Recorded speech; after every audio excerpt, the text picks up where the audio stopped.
మొన్న రేవంత్ రెడ్డి గారు ఒక మాట అన్నారు, వరంగల్ని రెండో రాజధానిగా మేము అభివృద్ధి చేస్తామని చెప్పి కూడా మీరు వినే ఉంటారు. అవును. సో ఇప్పుడు మళ్ళీ ఫోకస్ అంతా అటు సైడ్ పడింది. అంటే ఆయన ఎప్పుడైతే ప్రకటించారో ఖచ్చితంగా ఒక ముఖ్యమంత్రి స్థాయిలో వ్యక్తి ఆ మాట అనగానే ఆటోమేటిక్ ఏంటంటే ఒకసారి అక్కడ భూమి అయితే పెరుగుతుంది. వరంగల్ హైవేకి ఇప్పుడు ఉన్న డిమాండ్ ఏంటి? ఇప్పటికీ చాలామంది వరంగల్ హైవే ఎప్పుడు ఇన్వెస్ట్ చేయడానికి ఇష్టపడుతున్నారు. వరంగల్ హైవే ఏంటంటే అండి, యాక్చువల్గా కేసీఆర్ గారు కొంచెం ఇష్టంగా తీసుకుని అక్కడ యాదాద్రి ఇవన్నీ ఉన్నాయి టెంపుల్స్ని ఆయన కట్టడం జరిగిందనమాట. అట్లానే ఆ ఏరియాలో కొంటే ఐటీస్ జస్ట్ బిఫోర్ ఉప్పల్ తర్వాత వరంగల్ హైవేకి అవుటర్ రింగ్ ముందు కొన్ని ఐటీ కంపెనీస్ కూడా రావడం జరిగింది. అయితే ప్రాంప్ట్గా చెప్పాలంటే సక్సెస్ కాలేదు అవి, అడ్ది కానీ ఆదిబట్ల కానీ. ఎందుకంటే ఎవరైనా ఐటీలో ఉద్యోగాలు చేసే వాళ్ళందరూ నాకు ఆదిబట్లలో టీసీఎస్లో వచ్చింది, నేను చేయను అంటాను. నాకు అక్కడ నేను ఫ్యామిలీతో ఉండలేను, అక్కడ స్కూల్స్ అని చెప్పేసి. అలానే నేను హైటెక్ సిటీలో చేస్తా అని చెప్పేసి రిజైన్ చేయడం, వేరే కంపెనీ ఇలాగ ఎంప్లాయీస్ కొంచెం సోర్స్ అక్కడ తక్కువగానే ఉందనే చెప్పాలి. అందుకని అవన్నీ ఫ్రెషర్స్ ఎవరైతే ఉంటారో వాళ్ళకి ట్రైనింగ్ సెంటర్లు గాను అట్లాగా అవి డెవలప్ అవుతున్నాయి.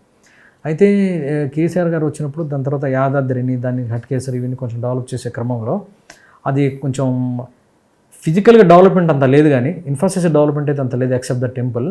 బట్ రియల్ ఎస్టేట్కి సంబంధించిన వ్యాపారం అయితే బాగా జరిగింది, లేఅవుట్లు కానీ, తర్వాత హైవే ఎక్స్పాన్షన్ కానీ, అవుటర్ రింగ్ రోడ్ కనెక్టివిటీ కానీ. అట్లానే హైదరాబాద్కి చుట్టుపక్కల ఉన్న ఇలాంటి డిస్టిక్స్లో బాగా వెల్ డెవలప్ అయిన డిస్టిక్ ఏదైనా ఉందంటే దగ్గరగా ఉన్న డిస్టిక్లో వరంగల్ అనమాట. అక్కడ ఉన్న కాలేజెస్ కానీ, రీసోర్సెస్ కానీ, మెడికల్ కాలేజ్ ఉంది, ఎన్ఈసి ఉంది, అది ఒక హిస్టరీ ఉంది దానికి. సో అందుకని ఏంటంటే అది కూడా ఎక్స్పాన్షనల్గా అన్ని వైపులుగా డెవలప్మెంట్ అవుతుంది. ఇటు కరీంనగర్ చూసుకుంటే, నిజామాబాద్ ఇవన్నీ చూసుకుంటే కంపారిటివ్లీ దిస్ 150 కిలోమీటర్స్ రేడియస్లో ఉన్న డిస్ట్రిక్ట్స్ చూసుకుంటే దట్ ఈస్ ద బాగా ఇది ఉన్నది. తర్వాత అక్కడి నుంచి రెగ్యులర్గా వచ్చిపోయేవాళ్ళు కూడా చాలామంది ఇప్పుడు కూడా మార్నింగ్ వచ్చి ఈవినింగ్ వెళ్ళేవాళ్ళు ఉంటారు అక్కడి నుంచి. కాబట్టి అక్కడ ఏదైనా ఇండస్ట్రీస్ కనుక వస్తే, లేకపోతే ఓన్లీ ఆ వరంగల్ అనే ప్రాంతానికి బాగా కనుక డెవలప్ చేస్తే ఏదైనా ఐటీ కంపెనీస్ అని, ఖచ్చితంగా దానికి మంచి మార్కెట్ అయితే ఉంటుంది. మనకి ఇక్కడ ఒక అలవాటు అయిపోయిందండి, సిటీలో ఒకటే చోట కంపెనీస్ అని. యూఎస్లో ఏంటంటే ఫస్ట్ మీకు కాలిఫోర్నియాలో ఐటీ కంపెనీస్ వచ్చినాయి, ఐటీ కంపెనీస్. తర్వాత వాళ్ళకి అది అర్థమైపోయింది. తర్వాత దాన్ని తీసుకెళ్ళి కొంత సెగ్మెంట్ తీసుకెళ్ళి టెక్సాస్లో ఉన్న డాలస్లో పెట్టారు. మైక్రోసాఫ్ట్ అయితే అసలు ఏమీ లేని సియాటల్లో పెట్టాడు. సియాటల్ ఈజ్ నథింగ్, మంచి ఒక beautiful place that's it Seattle. Microsoft companies అన్నీ అటే ఉన్నాయి. దాంతో అసలు ఆ సిటీనే డెవలప్ అయింది. అంటే అక్కడ ప్రజలు దాన్ని యాక్సెప్ట్ చేస్తారు. మనం వరంగల్ ఐటీ కంపెనీ పెడితే నేను వెళ్ళాను అంటారు, కానీ then they will accept that. అట్లానే వాళ్ళు కొన్ని సెలెక్ట్ చేసుకున్నారు, ఆ సెలెక్ట్ చేసుకుని వాడిని డెవలప్ చేసుకున్నారు. People are ready to move there. అంటే ఇన్ఫ్రాస్ట్రక్చర్ కూడా నేను డాలాస్లో ఉన్నా అలానే ఉంటుంది, ఆస్టిన్లో కూడా ఇప్పుడు డెవలప్మెంట్ అవుతుంది, టెక్సాస్లో ఆస్టిన్లో కూడా అదే ఫీల్ ఉంటుంది, సియాటల్లో అదే ఫీలింగ్ ఉంటుంది. అంటే they will bring that infrastructure. ఇప్పుడు నేను హైదరాబాద్ ఐటీ కంపెనీలో జాబ్ చేస్తూ నా చుట్టుపక్కల యాంబియన్స్కి వరంగల్ ఏదైనా ఐటీ కంపెనీ పెడితే అక్కడ ఉండి నా చుట్టుపక్కల ఉన్న యాంబియన్స్కి డిఫరెన్స్ ఉంటుంది. But there you don't find that difference అనమాట. సో అలాంటిది ఏమైనా తీసుకొస్తే డెఫినెట్గా మూమెంటం అవుతాయి ఖచ్చితంగా. లాస్ట్ 6-7 months నుంచి రిజిస్ట్రేషన్లు ఏ విధంగా ఉన్నాయి? అంటే బయట వాస్తవంగా జరుగుతున్నట్టు ఎవ్రీ 6 monthsకి 1 yearకి మార్కెట్ పడిపోయింది, మార్కెట్ డమాల్ అయిపోయింది అని చెప్పి ఒక ప్రచారం నడుస్తుంది. సరే, ఇది ఎవరికి ఎందుకు, దీనివల్ల లాభం ఏంటి? చాలామందికి ఏంటంటే వాస్తవం జరుగుతున్న పరిస్థితులు వేరు, మార్కెట్ పడిపోయింది అయిపోయింది ఇంకా లేదు అని చెప్పి ఒక ప్రచారాన్ని తీసుకొని వస్తారు. దీనివల్ల ఎవరికి లాభం ఎవరికి నష్టం సార్? నాకు అర్థం కాదు. జనరల్గా ఇప్పుడు రియల్ ఎస్టేట్ అనేది అందరికీ ఒక కొద్దిపాటు డబ్బు ఉన్న వాళ్ళకు కూడా ఇది దాంట్లో ఇన్వాల్వ్ అయ్యే పరిస్థితులు ఉన్నాయి. మీకు 1980 కంటే ముందు రియల్ ఎస్టేట్ అనేది ఒక వ్యాపారం కాదు. ఆ టైంలో ఉన్న ఆసాములు, కరణాలు 20 ఎకరాలు 30 ఎకరాలు ల్యాండ్ తీసుకునే వాళ్ళు, డబ్బులు ఉన్నాయి కదా, డబ్బులు వచ్చిన ల్యాండ్ కొనుక్కునే వాళ్ళు. మనం చూసిన వాళ్ళు వైట్ అండ్ వైట్ వేసుకొని ఇంకా అనమాట బాగా 20 ఎకరాల ఆసామి, ఒక బ్రాండింగ్. దాంట్లో వ్యవసాయం వాళ్ళు చేసేవాళ్ళు, లేకపోతే చేయించేవాళ్ళు. వచ్చిన కవులు వస్తే బియ్యము, కందిపప్పు, కొబ్బరి బొండాలు అన్నీ వచ్చేది. కొంత వాళ్ళు తినేవాళ్ళు, కొంత చుట్టుపక్కల పంచేవాళ్ళు, హ్యాపీగా కొంత అమ్మేవాళ్ళు. అంటే ఒక రికరింగ్ దాని కింద వెళితే కానీ దీని వ్యాపారంగా మారలా. అసలు రియల్ ఎస్టేట్ని వ్యాపారం చేసింది గుంటూరు వాళ్ళండి చెప్పాలంటే. మీకు జనచైతన్య, జీపీఆర్ వీళ్ళందరూ ఉన్నారు.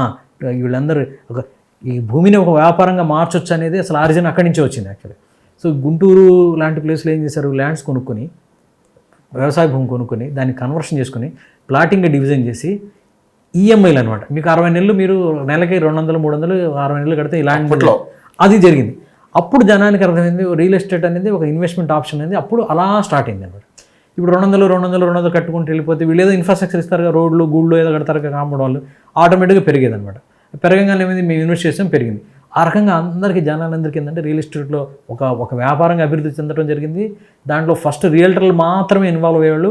ఇప్పుడు ప్రతి ఒక్కళ్ళు డాక్టర్లు ఇన్వెస్ట్ చేస్తున్నారు, అన్ని ప్రొఫెషన్స్, ఇంజనీర్స్ కానీ ఎవరైనా ఫార్మా గిర్మా one of the best investment option అయిపోయింది అనమాట. ఆ రకంగా అది ఎలాగా డెవలప్మెంట్ అవుతూ వెళ్ళిపోయింది.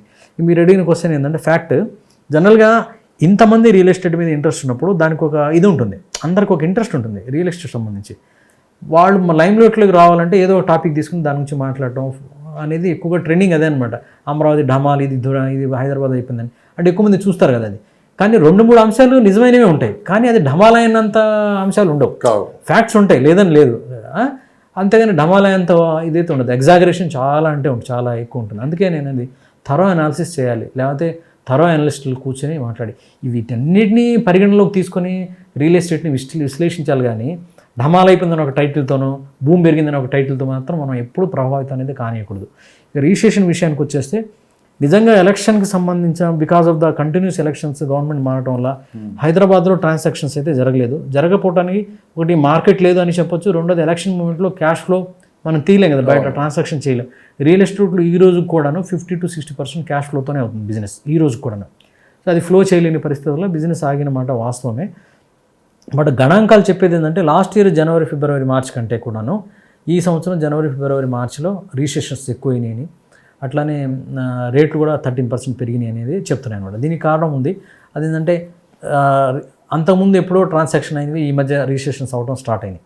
కాబట్టి ఇప్పుడు ఆ ఫిగర్ కనిపించవచ్చు. ఇంకొక 3 నెలలు ఆగితే కానీ ఇవాళ ఎంతవరకు దీన్ని స్వీకరిస్తున్నారు, దీన్ని అంటే రియల్ ఎస్టేట్ పడిపోయిందనే దాన్ని భయపడి ఎంతమంది ఉంటున్నారు, లేదా ధైర్యం చేసి ఎంతమంది వెళ్తున్నారు అనేది అప్పుడు తెలుస్తుంది. That is why. అయితే నా ఎక్స్పీరియన్స్లో ఎక్కడున్న మా రియల్ ఎస్టేట్ బిజినెస్లో ఆఫ్టర్ దట్ మాకైతే we are become to normal, boom లాగా కాదు కానీ but regular business, real estate business ఉంటుంది. That is what I have been experience from 14th June election announcement తర్వాత. ఆగిపోయిన ట్రాన్సాక్షన్స్ అన్ని మూమెంట్ రావడం చక్కగా హాయిగా అవుతున్నాయి. భూమి అంటే అందరికంటే భయపడేది మేమే, నిజమైన రియల్టర్ భయపడతాడు, ఎందుకంటే అది కొన్నాళ్ళే ఉంటుంది. దాని తర్వాత ఆగిపోయిన ఇన్వెంటరీ అయిపోతుంది, తర్వాత బిజినెస్ చేయాలంటే రేట్లు పెరుగుంటాయి. నిజంగా ఆ పెరిగిన రేట్లు మేము కొనుక్కుంటే, దాన్ని ప్రాజెక్ట్ చేస్తే పెరిగిన రేటుకి అమ్మితే అమ్ముతాడని కొనుక్కుంటారని గ్యారెంటీ ఉండదు. అదొక భయం అనమాట. మాకు కంటిన్యూస్గా వర్క్ ఉంటే హాయిగా ఉంటుంది తప్పితే ఒకటేసారి డబ్బులు వచ్చేసి ఆ డబ్బులు ఇంకో చాటు పెట్టేసి మళ్ళీ దాన్ని రొటేషన్లో తీసుకురాక ఇబ్బంది పడతాం అనేది పెద్ద ఇది అనమాట. ప్రాక్టికల్గా కలిస్తే that is what it happened.